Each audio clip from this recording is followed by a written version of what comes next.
का मुझे सौभाग्य प्राप्त हुआ है। इस विचार अनुष्ठान में हम सबके बीच विराजमान माननीय जिला संचालक जी, विद्या भारती के शिशु शिक्षा के प्रांतीय प्रमुख और अन्य सभी विद्या भारती के ज्येष्ठ और श्रेष्ठ कार्यकर्ता बंधु यहाँ कुछ चिंतन करने के लिए बैठे हैं। हालांकि समय बहुत व्यस्तता का है, सामने दीपावली का महापर्व है और लोकतंत्र का महापर्व साथ साथ में है। दोनों की अपनी व्यस्तताएं हैं, लेकिन व्यस्तता के बीच भी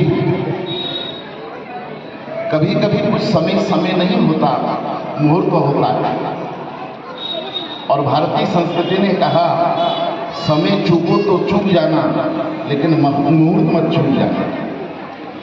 समय भी जब मुहूर्त बन जाता है तो और महत्वपूर्ण हो जाता है।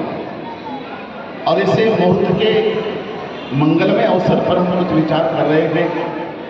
शिक्षा के आंगन में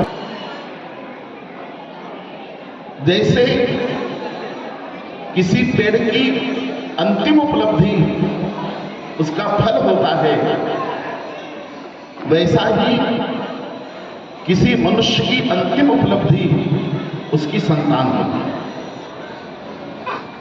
हमारे यहाँ गर्भ संहिता में एक बड़ी महत्वपूर्ण बात कही गई कि किसी व्यक्ति को बाहर से देखना हो तो उसके कपड़े देखना, उसका सेलोफोन देखना, उसका बंगला देखना, उसकी डिग्रीज देखना, उसकी कार देखना, लेकिन किसी व्यक्ति को बहुत भीतर से देखना हो तो केवल उसकी संतान को देखना। क्योंकि संतान व्यक्ति के बहुत भीतर से आती है, बहुत भीतर से। 7 तत्व है शरीर में। सबसे ऊपर दिखती है स्क्रीन, ये त्वचा है, मांस है, मज्जा है, रक्त है, मैदा है, अस्थियां हैं, और उनके भीतर जो शुक्र है वहां से संतान है।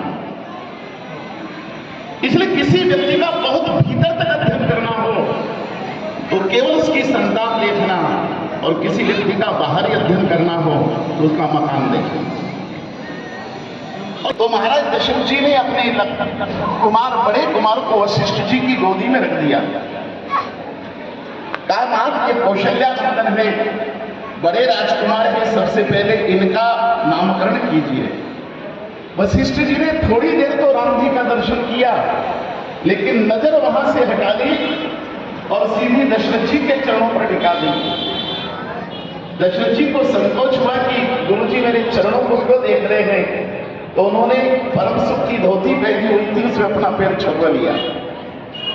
तो वशिष्ठ जी ने अपनी नजर उठाई, हटाई और सीधी कौशल्या जी के चरणों पर टिका दी। कौशल्या जी को भी बड़ा संकोच हुआ कि गुरुजी मेरे पैरों को क्यों देखने की, बीमारियां तो नहीं फट गई। अरे वशिष्ठ जी ने कहा, महाराज अपने लाला का नामकरण करवाना कि न करवाना? बोले, गुरुजी नामकरण के लिए तो आपको बुलाकर लाए यहाँ महल में। तो बोले, नामकरण कराना तो एक ही शर्त है कि पहले दोनों पति पत्नी अपने चरणों के दर्शन कराओ मुझे।